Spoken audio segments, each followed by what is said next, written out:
Hey boo, hey, welcome to 2025. I've missed you. This is Coach Janine, and I wanted to pop in for a quick live. I just got off doing a bomb coaching call, and I like to ask my clients what is something that is going to resonate with you, or what is something that you caught from that. And doing nothing is doing something. I have said that quote many of times, and as people know, I'm always going to give you personal development tips on how to bloom, right? We're going to activate mindfulness, we're going to boost confidence, and we're also going to embrace healing. So after doing this coaching call, one thing I wanted to talk to her about was we all just came off of this winter break. These kids was off for 2 weeks.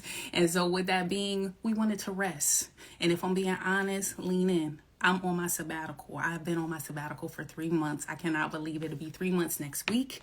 And I'm loving it. And the reason why I wanted to jump on is because I wanted her to let go of mommy guilt.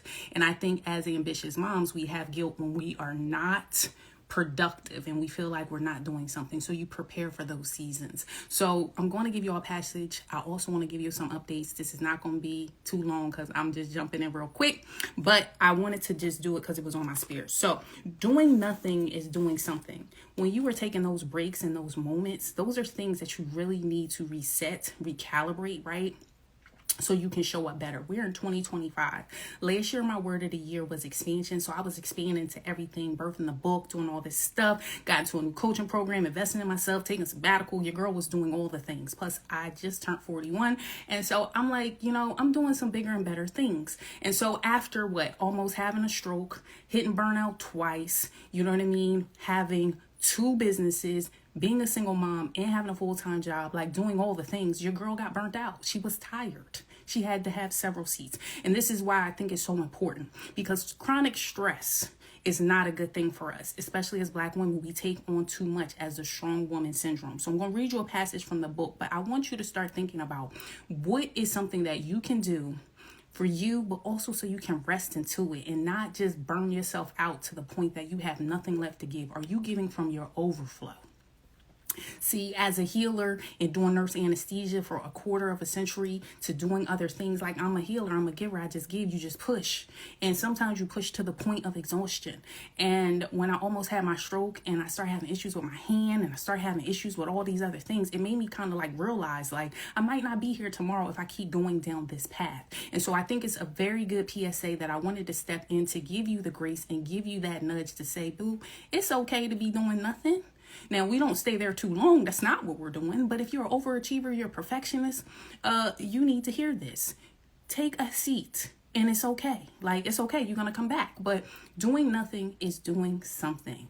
And give yourself permission and a grace. So in the book, if y'all didn't know, last year we birthed I Choose Me, the intentional guide to never losing yourself again. I am blessed to say we are hundreds with an S on the end, hundreds of books sold. I am so grateful. We have over 30 Amazon book reviews. Y'all have been showing up for me. Thank you to She Wins Society for even giving me exclusive book signing. I was so blessed from 2024 with expansion that my word of the year for 2025 is refinement. And anything I do now is we going to refine that thing. We going to have systems. We going to automate that thing. We going to delegate that thing. We going to take rest, but we going to make sure this thing is going perfectly.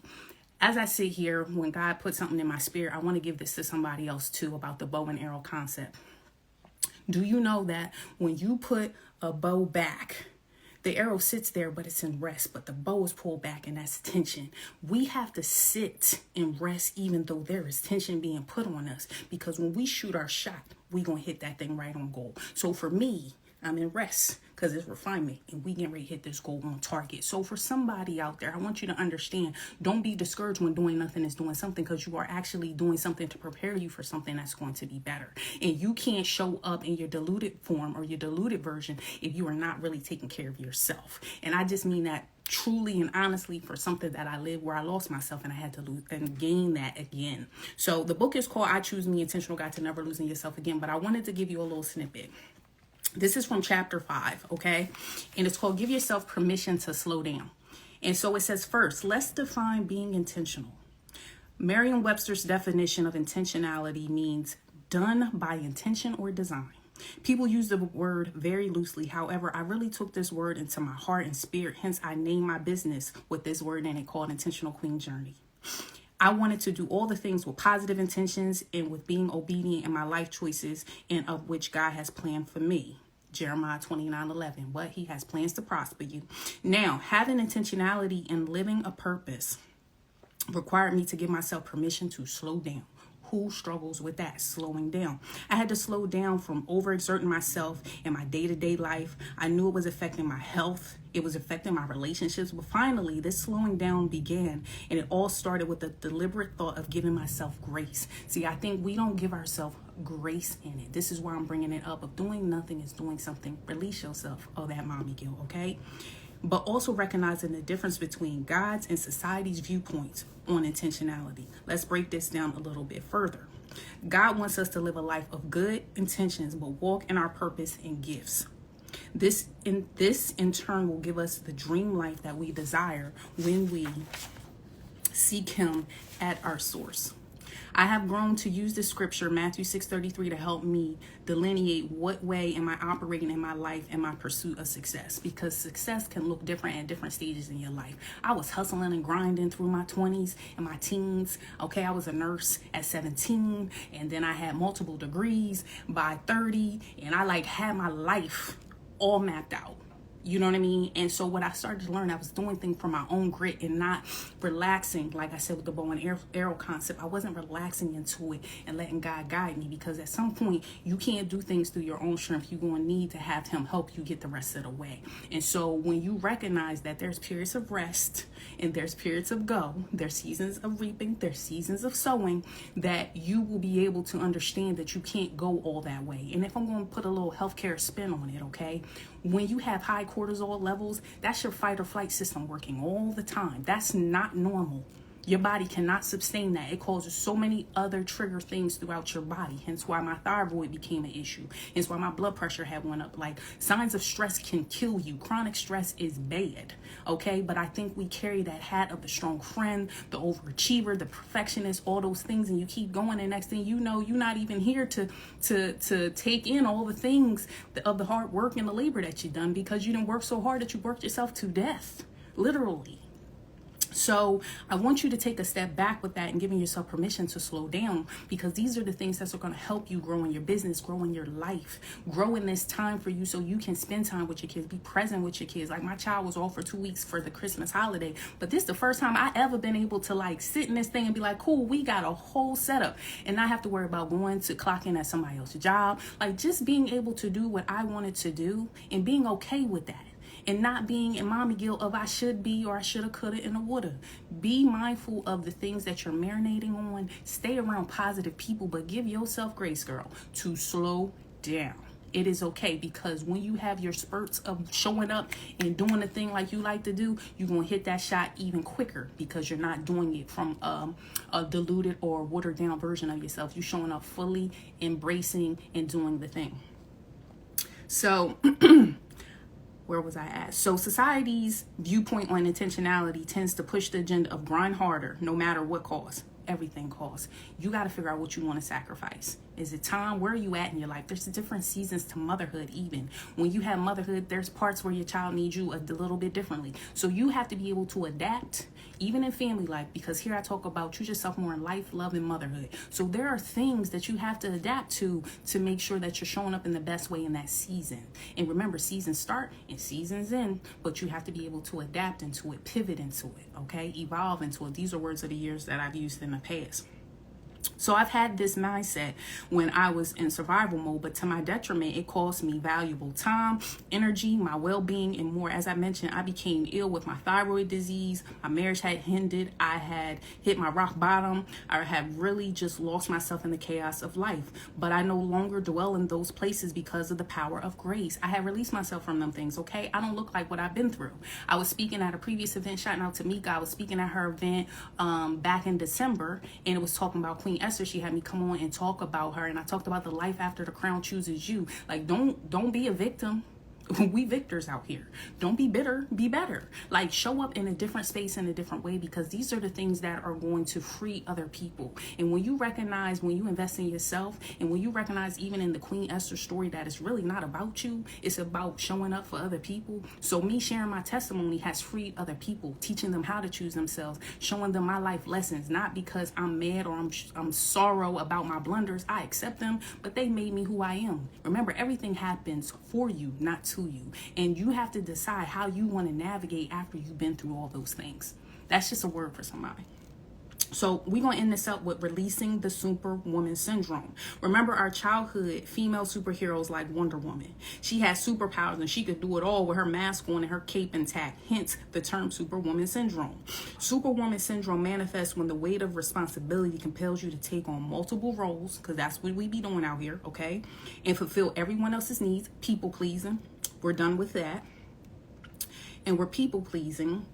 Hold on, I had lost my place there. Superwoman manifesting the weight of responsibility compels you to take on multiple roles, fulfill everyone's needs, and at expense of your well-being. This can potentially lead to losing yourself in the process, and it is so often that it sadly is what many women do, and we lose ourselves and then wonder how we got there. Society does have a pretty set-in stigma and pressure surrounding the myth that mothers are able and should be able to do it all. That's not what we're doing. Take care of family, work full-time, cook, clean, and anything else that falls under homemaking. Most moms carry the full mental load. This is one thing people don't recognize, even though you may carry some of the other weight, but it's decision fatigue. I used to have decision fatigue. I'm making decisions all day. As a nurse anesthesiologist, I got people's lives in my hands. I'm making decisions all the time. Then I got to come home and make other decisions. Like, you tired.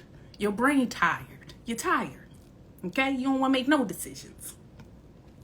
So, as I said, we're carrying the full weight of the mental load, okay? It can be an extreme challenge and adulting feat, which leads to self-neglect and overwhelm, okay? So that's why I'm here. What I'm here to do, help you alleviate the overwhelm and self-neglect so you never lose yourself again. We're going to activate mindfulness. We're going to boost confidence. We're going to embrace healing, okay?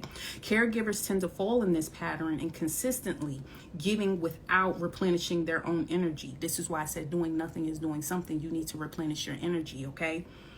It is important to give from your overflow and not your diluted version of yourself. My mom is a very ambitious woman who instilled in me to always keep pressing and do whatever I needed to do in order to take care of my family. I remember my parents working multiple jobs.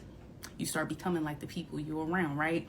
But I'm teaching my parents that we don't even got to work like we did it back then, like helping them to learn that there are some different ways. And even in my own motherhood, I adapted things that I love from my mother, and I tweak things that I feel should be differently, and be okay with that.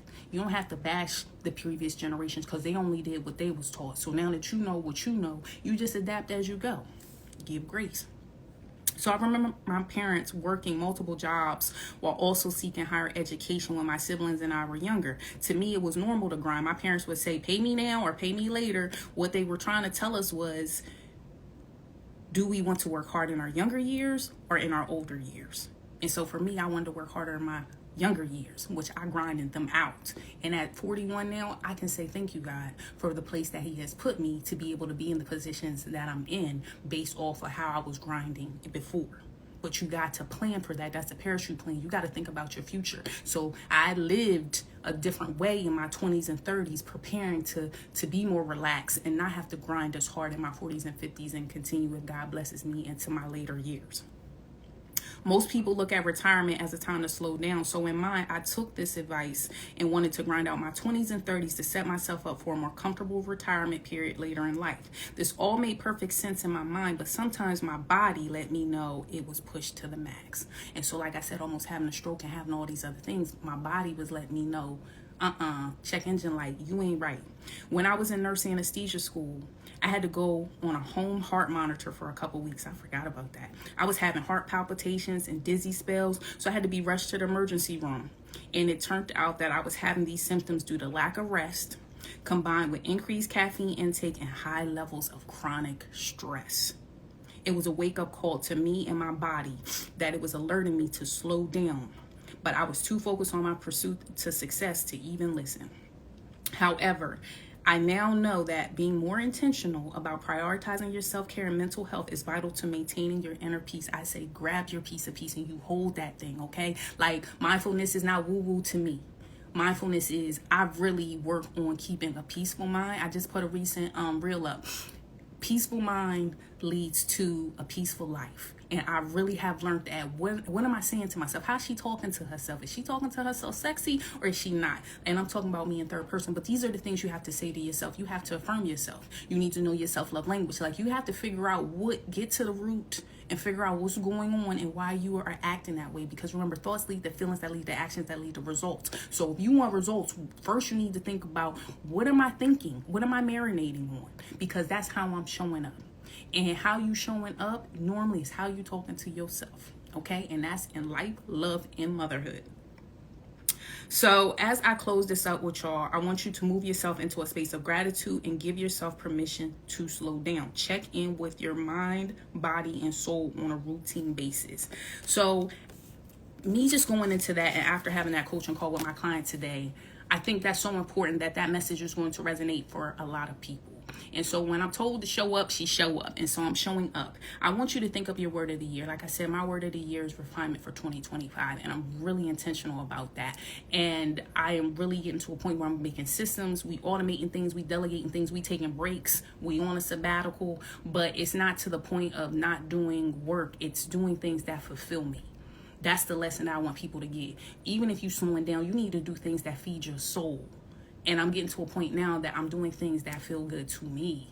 You know what I mean? And this is another thing that I learned that I think is going to bless somebody, is think of yourself like a rain cloud. You have to have all the moisture, so you're giving it value, giving value, giving value. And then at some point, it's going to rain down. And hopefully it's going to rain down that money. But rain down from all the value that you've given. So you got to put in so you can get out. And so I'm getting to a point now in life that I'm making sure I'm putting into that cloud, because at some point in that next season, it will rain. And so when you have expansion, there's times that you have to purge what no longer serves you. You got to rest in the pocket. But guess what? When you shoot your shot and it's action time, it's trigger time, you're going to be ready to hit that thing, because you're going to refine it. You're going to have processes and things in place to help you not be overwhelmed, so you can take care of yourself. Putting things on the calendar. I put things on the calendar on Sundays. We're going to go ahead and do the facial. We're going to do some things with the feet. We're going to do some other things. And I'm not just saying just maintenance self-care. I'm just saying at some point you're going to have to slow down. Find things that are causing you to be chronically stressed, and you need to cut them out ASAP, because you do not want all the health problems that I had. They were not sexy, and I wouldn't recommend them to anybody. The last updates before I get off with you is, like I said, the book is doing really well, so make sure you go ahead and get I Choose Me book.